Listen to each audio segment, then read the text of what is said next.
very much. Before I get started, I would really like to thank the folks at Innovate Pasadena. I am a relatively new transplant here to Pasadena from the west side. And I got introduced. I got introduced to these guys through a mutual friend, and I would just say the welcome has been phenomenal. They've made a bunch of intros for me, asked me to speak here. So anyway, you guys are doing something right, and I really appreciate all the introductions you made. So with that, I will start the story. So first, I'll tell you just a little bit about myself. I am originally from the Midwest. I went to the University of Illinois and got an industrial engineering degree. From there, I joined a consulting company that's now called Accenture, and that's what got me out to California. And after that, I joined the Disney store at a phenomenal time. They were expanding internationally quite aggressively, and I got to participate in that. And also, they were expanding into the internet very early, so sort of in like 95, 96. And I was on the first team that launched the first version of the Disney store up and running, and I was hooked. I loved e-commerce. It was a good blend of my technical background with my retail experience. And I decided I wanted to start my own business. We were operating businesses in Disney, starting up new ventures. And I had grown up in a family where my dad's a small business owner. And so I decided I wanted to start a business. But I had an engineering degree, and I felt like I needed a business degree. Most of the people that I worked with at Disney had an MBA from a good name school, and I thought that should be my next step in order to pursue my endeavor to start an e-commerce company. Little did I know, one of my coworkers, who also went to Harvard and helped me with my application process, had met the folks at Idealab. He was good friends with Toby Link, who started eToys, and I may be dating. Some of you guys may know these names, some of you may not. But anyway, Dave said, why don't you come over, your goal is to start an e-commerce company. Why don't you come with me, meet with the folks at Idealab, and see what you think. And I met Bill Gross, and I was hooked. So Harvard was out of the question. I joined the Idealab portfolio. And the next step was, at that point in time, folks were starting companies with teams. We did not know what we were going to start. We just knew we wanted an e-commerce business. That was my background, and my co-founder had retail experience as well.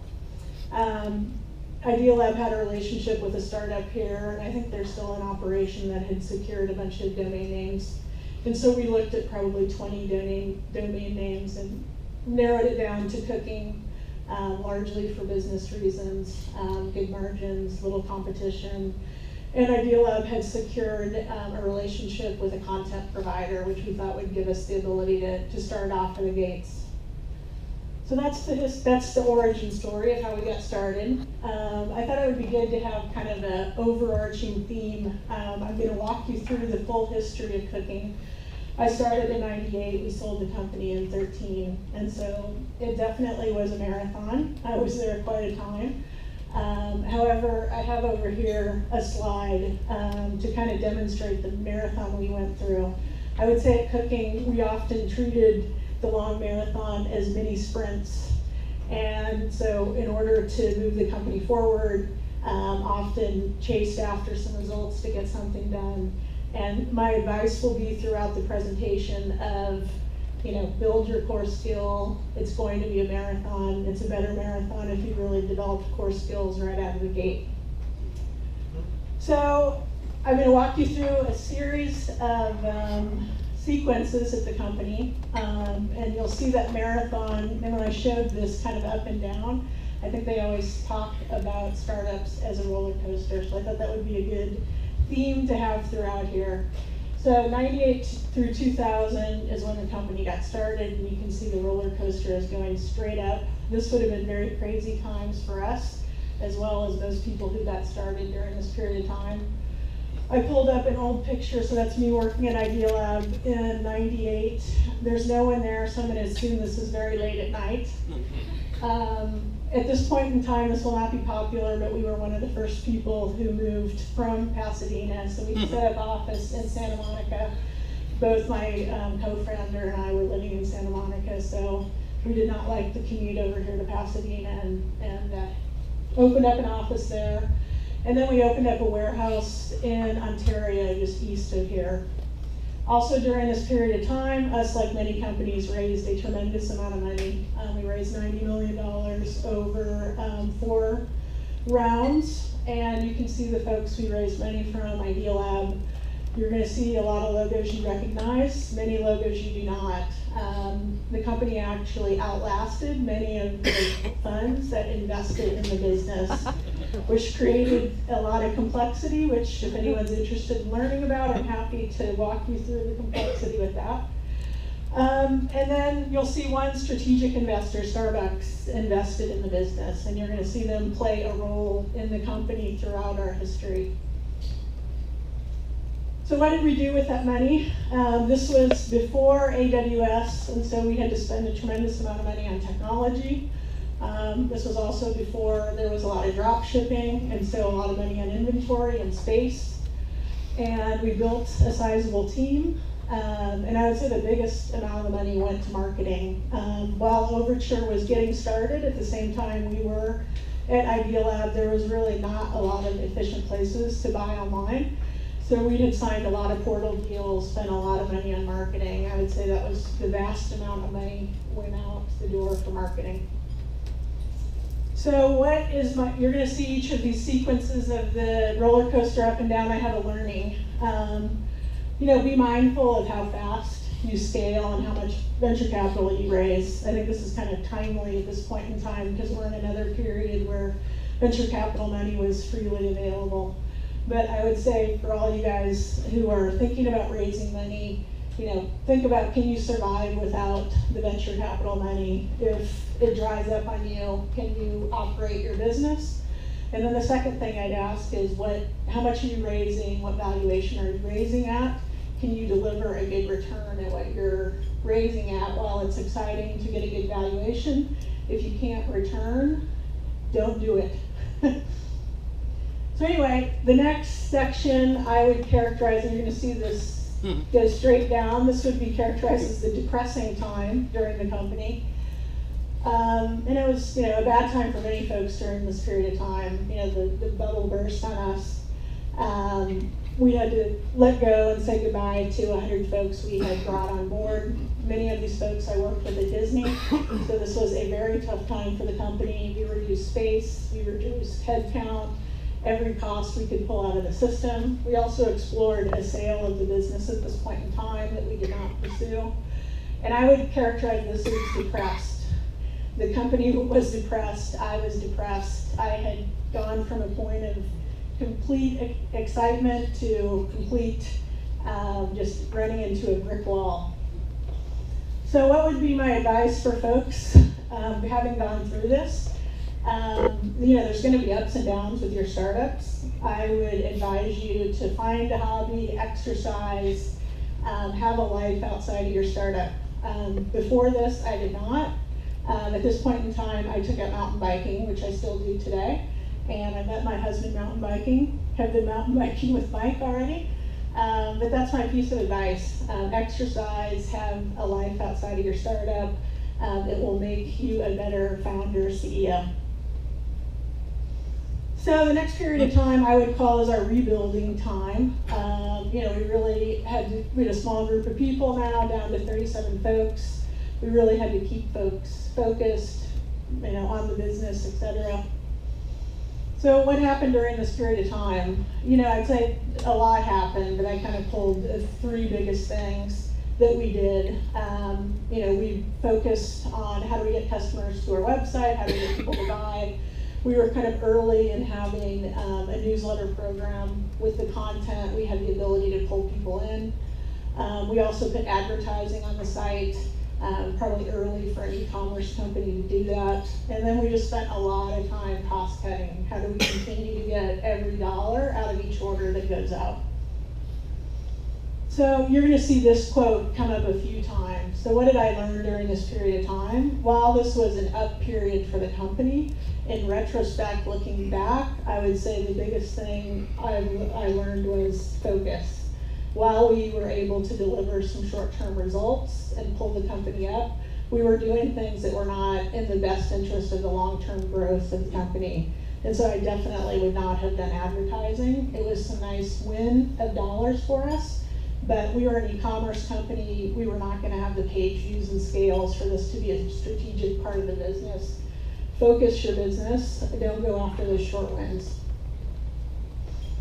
So this next period, you'll see this go down again, and you'll see my title change from co-founder to CEO. This would have been a big learning time for me. The gentleman, this is Dave. This is the guy I started the company with. The guy that I started with, Dave Hodis. Toby Link comes back into our history again. He had started up Gamefly with some other folks, and he had gotten recruited away to the Gap, and Toby was looking for someone to come in and run the business. And so Dave and I left on cordial terms, but he decided to go start up Gamefly, and the board put me in position of CEO. And I was very excited about this. This is what I had originally wanted to do. But boy, what a learning curve. And I put here one particular example. So we had our first board meeting, and you saw how many logos were there. I had a very big board between investors and observers, over 12 folks. And one of my investors said, "Tracy, do we have a quorum for the board meeting?" And I'm sure I should have known what that word meant, but I did not.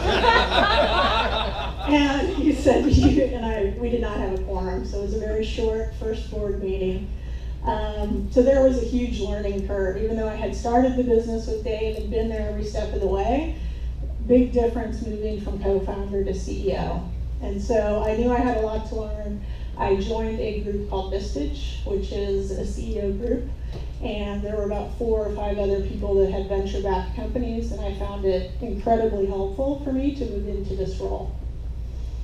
So what's my learning and advice for folks from this? Find a coach, find mentors, advisors. There's definitely a lot more online now than there used to be back when I started the business, but there's tons of good blogs if anyone wants to hear. I'm sure you guys know them. If you don't, I'm happy to provide some good blogs to follow. Again, the CEO job is very different than the co-founder. So you'll see now that we're going up on the trajectory. I would call this probably one of the strongest times during the company. I was very excited, the team was excited, our investors were excited to have a new perspective. And so what happened during this period of time? The reason for Cooking.com had largely gone away. Amazon had entered our category in a major way. The content that we had assembled was not really a competitive advantage. Most people were going to Google now to find recipes. Most of our media partners had recipes online. And so to get cooking to grow was just a real struggle. You'll see Starbucks logo come up here. Starbucks sat on our board. The CFO, Michael Casey, was one of our investors and board members. And Starbucks had actually exited their e-commerce business. Unlike many companies, had lost a lot of money, and he decided he didn't want to do it. He completely shut it down. And so you couldn't buy Starbucks coffees online. So I approached him and said, "Hey, if people want to buy your coffee, let us sell it on Cooking." And so not surprisingly to you guys, we sold a lot of it. We were the exclusive distributor of Starbucks coffees. Then I said, you know what, I think we'll do even better if we actually rebuilt a Starbucks store for you. Now this seems obvious at this point, but Michael was very cautious because his company had lost so much money trying to do this. He ended up letting us do it, and it was really the impetus of how we changed the business model. And that is, we went from a pure B2C with Cooking.com, where we went B to B2C. And so the thesis behind Cooking still held true. People liked the content wrapped in the commerce. It's just now the content was all over the web. And so during this period of time, we approached Food Network, which is a big media brand in our space, Rachel Ray, a General Mills brand. All these companies had lots of traffic coming to their recipes, and we're looking for ways to monetize those recipes, either because they were a vendor who were trying to sell more products, or they had content that they were looking to monetize against. Based on this set of activities, we actually got the company profitable during this period of time. However, we were completely changing the business. We were going from B2C to B2B, where we needed technology capabilities, business capabilities from a sales and account management perspective, and so the company was going to need some additional funding. The board was supportive of this, and it's actually relatively easy. And in retrospect, I'm surprised it was easy, because I know it's very difficult now to have an investor come forward and lead a recap of your business. But Azure Capital Partners liked what we were doing, they liked the progress, and so they came in and made a $7 million equity investment into the company and led a recap. I would say at this point, they recapped the business more to, we would be viewed as a kind of a Series B company from a valuation perspective. So you'll see this make yet another appearance. So in retrospect, what would I have done differently during that period of time? Again, focus. The company wanted to keep its results up. We were continuing to put efforts into cooking, advertising, recipes. We should have cut that off. We had found our business. We should have invested completely in doing that and not diverted the resources over additional initiatives. So now you're going to see go down again. This was a very frustrating time. We had come off of doing so well, and we had two major blows. One which hit everyone, which was the economy went south on us yet again. But the biggest issue was that we lost the Starbucks business. At this point in time, Howard Schultz came back into Starbucks. Starbucks had outsourced many parts of their business, and they decided they wanted to bring stuff back in-house. And Michael Casey, our board member, had retired.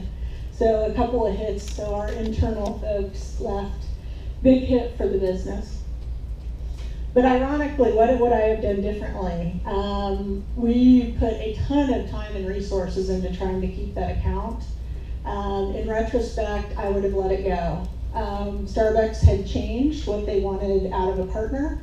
We had plenty of additional partners to go after that were a better fit. And what do I mean by a better fit? The folks that wanted to work with cooking at this point with us were folks who didn't want to operate themselves. And when we had started with Starbucks, we were in their wholesale division. They had moved this over to their retail division, and the retail division really wanted to control the store themselves. So we're almost there. 2010 to 12, I'd say this is where we really got focused. So this is when we started to really build the skills and abilities to drive the powered by piece of our business. So we signed up over 25 partnerships, got some really good names, many of our manufacturers, other media companies, additional chefs, and really built skills around finding partners, closing them from a sales perspective, being able to build the site efficiently and efficiently manage the relationship. Also at this time, and Azure was aware when they came in, they invested in a Series B. It was most likely the company would raise additional capital. They were supportive of us doing this. Between the hit of the economy turning and the loss of Starbucks, we were going to need some more capital. And so this would have been the tough time to raise. So went out, I think it was 80, it might have been 100. I mean, I met with a lot of VCs, and we just couldn't garner interest for a variety of reasons. However, the company was stable enough, we had enough of a background, we were able to take on some debt and bring in some equity from our existing investors. So what's my advice for folks? Again, retrospect, move fast when you found your focus. We probably moved a little bit too slow at this point in time. When you found what you're going to do, put the gas on fast. And so that would be my takeaway. And then the other one is PS, cautiously take on debt into your company. So the last period I would say is the hardest. You're not going to see an up or a down. There were some positives that happened at the end of cooking. There were some hard things, but it was definitely I would say from an effort standpoint, put the founding of the company ×3. So during this period of time, we were approached by one of our competitors. This happened quite frequently, and if you guys run businesses, you know it happens all the time. But I think between us having such a difficult time raising additional capital, as well as now we had debt in the business, so the clock was ticking, there was generally more of an interest amongst the investors, as well as the management team, to explore, is this the right time to exit? We brought on a banker to help with it, and we ended up getting acquired by Target. I put a little bit of background here. We started the process in August. We met with tons of people, e-commerce companies, content companies, service providers like we were. And I highlighted a couple of dates because they're funny and show how much work this ends up happening. So Target ended up stepping forward with the best offer, and the offer actually came in on Christmas Eve. I was at my parents' house, and at this point my mom will never shop at Target again. She was so furious that they were, we were negotiating this over Christmas Eve. She just couldn't understand it. Anyway, then they wanted to start the due diligence, and we're an e-commerce company. Typically, people would take off some time after the holidays. January was a bit slow, but not that year. I had to rally my team, and I put New Year's, but it was the day after New Year's. Target flew in on their private jet, a team of, I think, 40 people to meet with the company on January 2nd. So I did not have much of a Christmas that year. Then, they had a team of over 100 people on this transaction. I think on my side, we had 5 of us. And we ended up closing in April, but it was a tremendous amount of effort. So what's the learning? I just highlighted each of the things I learned along the way. Being mindful about raising venture capital, exercise, have a hobby, really focus, find good advisors, and you're going to see really focus, really focus, move fast when you found that right focus, cautiously take on debt, and then find helpful M&A advisors. That would be another just huge learning curve. There's so much, you need good people around you to help with that process. And the last I put is enjoy the journey. You can see there were tons of ups and downs, and I'm sure there will be with many of your companies. Sometimes will be good, sometimes will be bad. Definitely enjoy the process. I pulled some old photos, and that's the story.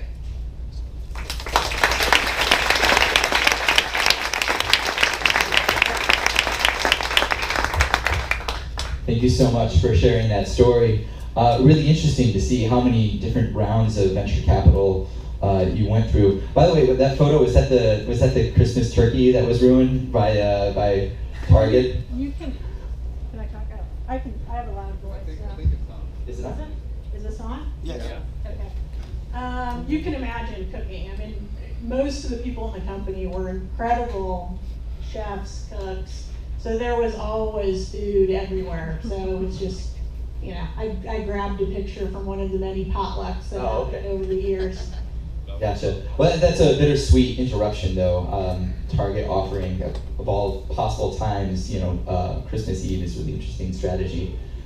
There probably was some strategy there too on their end. Yeah, and I'll add a little bit. I'm sure if you guys went on the website, that would be kind of the sad end of it. Shortly after Target bought us, and if any of you guys follow it, they had a massive data breach. And their CEO, who had laid out the strategy, in essence, the strategy and thesis was them, like many traditional retailers, were getting crushed by Amazon. And Target's strategy was, hey, there's certain categories that we do very well in retail, and we're not doing well online. Let's go acquire those categories. And so that was the thesis, with the change in CEO and leadership. They're just taking a different direction. So unfortunately, Cooking.com was a bit of a casualty of their data breach, in my opinion. They closed down the site beginning of this year. Oh, okay. Yeah. But you made out like a bandit, right? Learning, as long as you learn, it's never a waste of time, right? Personally, I benefited tremendously from a growth perspective. And that's like good. I had wanted to run a business, thought I would go to school. It was the best thing to do that. It was very, very challenging at times, but overall incredibly rewarding. So. Excellent. It's good to have a positive reflection. We're going to open up to Q&A right now. If you have questions, raise your hand. Comments offline. We stick around a little bit after to interact with our audience. Great. John will walk around with the mic, and we'll get your questions answered. One more quick question. You said that Target sent out about 100 people to do due diligence. For the benefit of the audience, for that M&A process, what were some of the things that they were looking at? What were they trying to verify? What were they trying to validate? Good question. They actually didn't send 100 to our office, so I will clarify that. I think they had 20 folks that were in-house. They had big teams. They're giant. They're a huge company. So something I would have, an activity. Someone at cooking.com would do 10 things. They would have 10 people to do those things, right? Anyway, what were they looking for? God, just everything. I mean, everything from the results and history of the company, lots of information as far as analytics, right? What's your margins, our vendors, are powered by, on and on and on, I would say. Think of it as an audit times 10, because they're also wanting strategy on top of numbers. Over here. Thank you. Over the life of the company, how much in-house proprietary technology did you use or develop, and if any, how important was that to your business relative to the other factors? Good question. I would say the vast majority of it was proprietary. If you saw when we started the company, there weren't a lot of options from an e-commerce perspective. Most of the back of house things were packages we bought, so our warehouse management would have been a purchase package. Our customer service would have been purchased, but the core of the e-commerce was what we built internally. How much of a competitive advantage is it? That's a great question. I would say somewhat. I would say it was more knowledge of the category and our ability to get it up fast. I don't know if the actual technology did a lot differently at the later point of the company than you would get from a Magento or a Shopify. Okay. Hello. So I heard you say that over and over you needed to focus the business, and I saw you talk about things that you had to cast away. So like you did the Starbucks thing for a while, which brought in money, but then you stopped doing that. Yeah. And you talked about advertising, and you stopped doing that. But I didn't get a sense of what your focus actually ended up being. What did Cooking.com do really well? Yeah, it's a great question. I would say we knew a lot about the category, and so we were experts within selling kitchenware online. As far as what our best prospects were, it was really folks that either were media brands, which there were a lot of them, and so they were looking to monetize with an e-commerce company. Our vendors were great hits for us, and then chefs. And so that would be our sweet spot. I think the model can expand into other categories, but we had a lot of runway still within the cooking category. Ironically, I'm helping a guy down in Santa Monica or Venice who's doing a similar model to cooking within the technology space. So he's providing an e-commerce engine to male-focused technology companies, and it's working quite well for them. Did that answer your question? I didn't understand all of it. That's right. Over here. Next question. Hi, Pat Holmes, Pasadena Angels. You lived and survived through one of the most amazing economic revolutions in history. And a lot of great business books have come out of that, like Ben Horowitz, The Hard Thing About Hard Things, Eric Rees, Lean Startup, Andy Grove's High Growth Management. Do you have any favorite books that you would recommend to entrepreneurs or startups? Any that really resonated with you, that spoke to your experience? Yeah, I love Ben Horowitz's book. I read that and I can relate to a lot what he wrote. So I think that's good. I end up liking a couple of blogs very well. I think Brad Feld does an amazing job with his blog, and it's very, it's got a lot of practical information. And then Mark Suster here in LA. I think those are the two that I follow kind of religiously still. Tracy, in your powered by iteration, did you segregate customer information, or did you use common platform customer information as a selling point to new vendors? It was a selling point, yeah. I mean, we knew what would sell, right? And so the more people we brought on from all these media brands, we got smarter and smarter about what brands, what particular items, and so particularly from a merchandising perspective, we use the data holistically across all of the partnerships.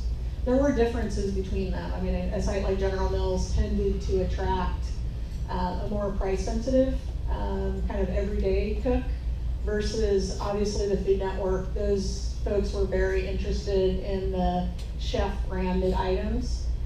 So there were some nuances, but a lot of things worked across the network. Right here. Hi, Tracy. I'm Amy. What is your life after cooking.com? Yeah, great. I could ask a few questions. You know, after cooking, you can imagine I was at Disney and then we had Target buy us, so I got reacclimated into the corporate world, and it reaffirmed my love and interest in startups. Anyway, even though I was running a startup in now what they call Silicon Beach, I mean, I had no idea Silicon Beach was even happening. We had our head down working, and but afterwards I got introduced to the folks at Amplify and Mucker, and you know, the initial goal was, hey, I want to interact with more entrepreneurs and start something up again, and you best do that by being with folks who are doing what you want to do. It's turned into more, I've ended up helping a lot of them, either as a mentor, advisor. I mentioned the guy that I'm helping in Venice. I'm actually there a couple days a week doing hands-on work for them. So I have been working to do this on this side of town. And so Innovate Pasadena has been very nice to introduce me to the folks at USC, Lacey, so a few incubators. But I think eventually I want to start up something again. I've been a bit slow with it. I was telling Mike, I read an awesome article the other day about the sophomore slump, and it kind of described, well, after you've done something once, there's some reasons where you're a little bit thoughtful about what you want to jump in next, but I think I'll jump into something again. It's just got to find the right thing. Thank you. Go ahead. I'm curious about your team over here during the whole exit. How much transparency do you have? Did they know that you were looking to be acquired? At what point during the due diligence did you loop them in? You know, do you have any advice from that perspective on, you know, how to handle your team through that process? Yeah. You know, we were very transparent with the team. You know, part of it was out of necessity. We were still a relatively small team, and Target is huge, and they were in our offices a lot. You know, I think I just continued to communicate that it was going to be a good thing for the business, that both the board and management team wanted to find a good exit for the company. And so, you know, I think most folks honestly loved Target. So from a employee standpoint, the folks, while I was maybe not as excited about a large company, a lot of the people just loved Target and their brand. And you know, honestly, they were good. They were a nice, good company. So I was very transparent with the group. Up front. Right, I'm sorry, this is Mike. I have a difficult question. Did the VCs get their money back? The later investors would have done okay. The earlier investors would not have. One last question. So you referenced when you took over as CEO that it was challenging and there's a very steep learning curve. I've done that with my company. I'd love to hear some of the challenges that you went through and some of the things that you did learn through that process. Yeah, I mean, I think probably the largest change for me was just, you know, in work life, you're used to having a boss. And so it's just how to develop this relationship with your board. You know, most of the board members while I was involved with Dave with the money raising for a pitch, they were not necessarily people I interacted with on a day-to-day basis, pre-CEO. So, I would say finding mentors and advisors to just help you develop the relationship that's gonna work for you as a CEO with your board. I don't know if you have a board, but that was, okay, and I would say, how else would I do it? I definitely think these two blogs I mentioned, Mark Suster and Brad Feld write a lot about how to be a good CEO with a board. And so I would refer to those, but then you just gotta find what works for you as a person. I'm trying to think what else. That was probably the largest. The operations of the business I was very comfortable with because I had been there from the beginning. There probably was a little bit difference between the relationship with the team, being the CEO, because you're in essence the final decider.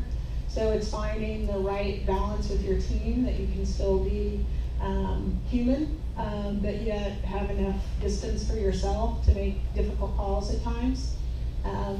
And I don't know how to give advice particularly on that one. I think Ben Horowitz does a nice job about talking about how to deal with employee issues. Excellent. Thank you so much for your questions.